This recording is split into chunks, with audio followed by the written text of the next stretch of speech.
Bonjour à tous, merci de m'inviter ainsi dans votre début de déconfinement. Euh, alors quels sont mes grands enjeux et éventuellement mes solutions? Pour un prestataire dans le secteur de la communication, le premier enjeu du moment est juste de passer le cap et de proposer un avenir à ses collaborateurs. Mais chemin faisant, l'intérêt c'est de se questionner sur l'utilité de ce qu'on délivre. Et je reste convaincu que dans le gros temps, dans le brouillard, dans la tempête, on a besoin de data, on a besoin de KPI, on a besoin d'un GPS fiable pour prendre des décisions éclairées, objectivées, sortir de la peur ou des émotions un peu trop fortes. L'objectivation a de l'avenir, y compris dans les périodes de crise.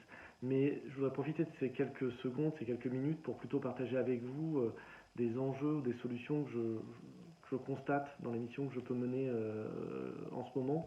Euh, la crise est un vrai révélateur, un exhausteur de goût. Tout est mille fois plus visible, tout est beaucoup plus sensible. Et j'aime bien citer Warren Buffett qui dit que c'est quand la mer se retire qu'on voit qui se baigne nu.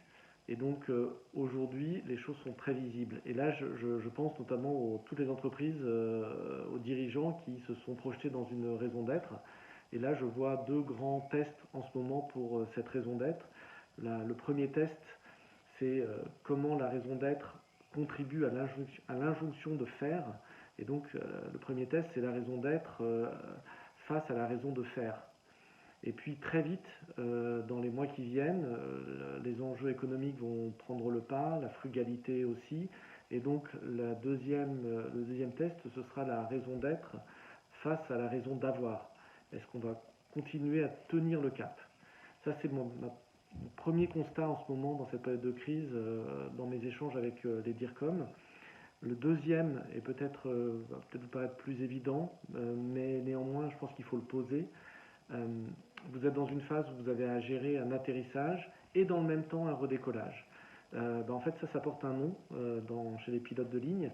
Ça s'appelle un posé-décollé, en anglais un touch and go. Et c'est une manœuvre extrêmement risquée.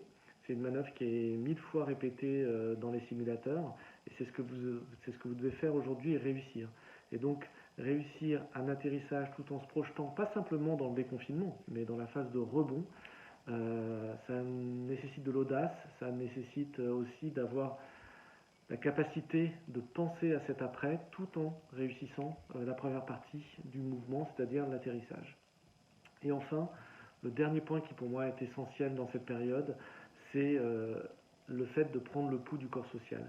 Il me paraît extrêmement délicat, voire extrêmement risqué, de se lancer dans un rebond, dans une relance, sans avoir ausculté le corps social. Et là, j'entends l'ensemble des collaborateurs, mais également la ligne managériale qui a été éprouvée, qui arrive fatiguée psychologiquement, fatiguée techniquement.